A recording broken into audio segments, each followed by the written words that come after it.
Bonjour Henri Ileka. Bonjour.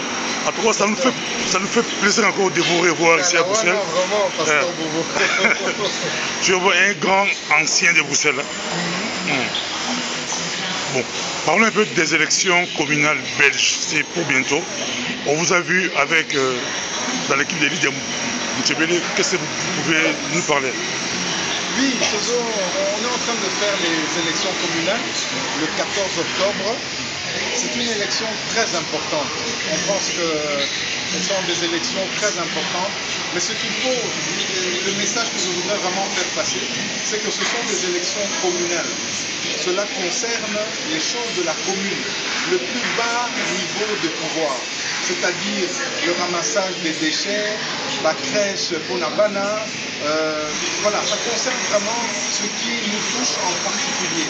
Et c'est dans ce sens-là où Lydia Moutebele, qui est au Parti Socialiste à la 20e place dans la ville de Bruxelles, je vous encourage à voter pour elle parce qu'elle s'occupe de manière très proche et de manière très concrète de tout ce qui peut concerner les électeurs, que ce soit les étrangers, parce qu'elle aide beaucoup, elle fait l'aide juridique aux étrangers, elle aide beaucoup les étrangers, elle donne des conseils, elle veut vraiment développer toute une approche concrète et sérieuse vis-à-vis des immigrés, mais elle s'occupe aussi beaucoup des femmes.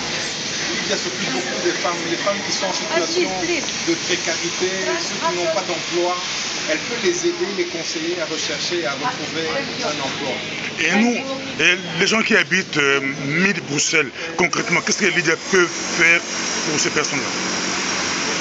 C'est ce que je dis. Donc Lydia peut vraiment faire beaucoup de choses pour eux. Et au fait, c'est pas de maintenant.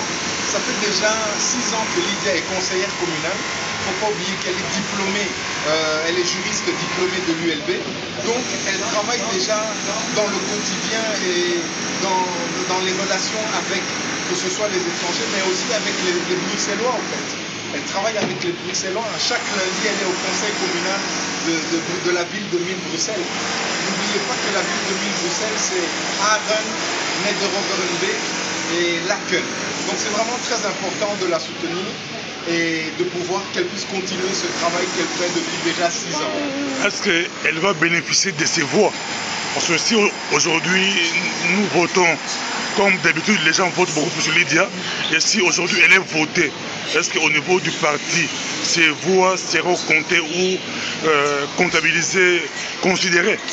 Ces voix seront considérées dans le sens où je pense qu'au PS, on respecte les personnes et on respecte les engagements pris. C'est vrai, comme vous avez dit, Lydia a beaucoup travaillé, elle rapporte beaucoup de voix et le CDH n'a pas toujours pu bien manager les voix de Lydia. Mais je pense que maintenant, dans un plus grand parti, dans un parti qui est au pouvoir, qui est dans la majorité, elle peut pouvoir être beaucoup plus efficace et sa voix peut être entendue à tous les niveaux. Et donc c'est pour ça que j'encourage vraiment les gens à voter pour Lydia Moutebele. Et quel message vous pouvez donner pour les églises? Parce qu'elle est très connue dans les milieux chrétiens. Mais simplement que Lydia, elle reste chrétienne. Ça, c'est quelque chose qu'elle a en elle. Elle est, que vous le vouliez ou non, elle est chrétienne, donc elle a certaines valeurs, des valeurs de justice, des valeurs d'équité, des valeurs d'égalité, des valeurs de solidarité dont elle fait la promotion. Et je pense que Lydia, elle reste elle-même, elle ne va pas changer. Et je pense qu'en tant qu'Église, il faut vraiment la soutenir et ne pas l'oublier dans ce combat-là qu'elle mène depuis déjà une dizaine d'années. Mais par rapport au Congo, les Congolais sont vraiment très réticents par rapport au parti francophone. Qu'est-ce que vous pouvez répondre? Est-ce qu'on peut boycotter le parti et voter Lydia, par exemple? Je pense que Lydia, elle est très importante et le travail que nous faisons, par exemple, notamment même avec la communauté, il ne faut pas oublier que nous sommes en train de construire un hôpital à Kinshasa. Donc nous aidons vraiment le Congo, nous voulons que le Congo aille de l'avant. C'est vrai qu'il y a eu une situation qui est assez spéciale, mais pour lequel je vous renvoie au parti. Le parti a donné certaines informations et je pense que Il ne faut pas mélanger les deux élections. Ici, ce sont vraiment des élections de proximité, des élections communales. Et l'objectif, c'est de pouvoir mieux gérer la commune. Maintenant, si Lydia est bien élue, si elle est bien élue, eh bien, elle aura certainement un mot à dire dans les sphères fédérales, dans les sphères nationales et pour des questions internationales. Mais pour l'instant, il faut vraiment qu'on se focalise sur les besoins de la commune, les besoins que nous puissions avoir des bonnes crèches, que nous puissions avoir des bonnes écoles, combattre le décrochage scolaire au niveau de la communauté. Nous avons beaucoup de Congolais qui n'étudient plus. Eh bien, Lydia peut vraiment aider à améliorer cette situation qui est importante pour nous, nos enfants. Nous savons, la plupart d'entre nous, nous sommes mariés ici, nous avons des enfants ici, donc il faut que nos enfants grandissent bien. Et dans ce niveau-là, Lydia peut vraiment faire du bon boulot. Oui, de temps à autre, nous voyons Lydia Mouchébélé soutenir les Congolais quand il faut des manifestations. Mais j'aimerais bien poser la question, concrètement, ça va se passer comment les élections? Et qui peut voter? Cette fois-ci, tous les étrangers peuvent voter. À partir du moment où ils résident depuis 5 ans sur le territoire belge et que s'ils se sont inscrits avant le 31 juillet, ils peuvent voter.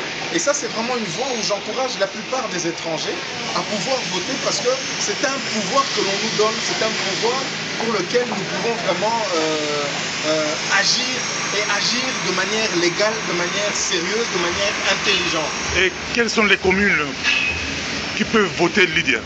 Bruxelles, donc Bruxelles. Neder-Overenbeek, Laken et Aren. Et alors la ville de Bruxelles qui est quand même assez grande. Donc vous voyez qu'il y a pas mal de gens qui peuvent la soutenir et qui peuvent l'aider à grandir. Parce que maintenant je pense que Lydia Mouchébélé a acquis une certaine maturité, elle est assez grande.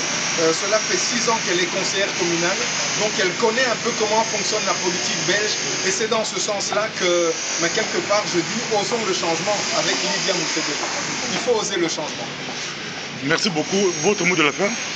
Le mot de la fin, je vous remercie, Pasteur Bobo. Vous m'avez pris un peu dépourvu, oui, mais je sais que vous êtes très connu et très écouté dans la communauté. Vraiment, je vous encourage à faire passer ce message, que tout puisse se passer dans la paix, dans le calme et en toute sérénité. Je pense que la communauté a acquis une certaine maturité et nous devons continuer le fruit de cette maturité doit maintenant se voir et se transmettre, je veux dire, à d'autres générations. Merci beaucoup, merci.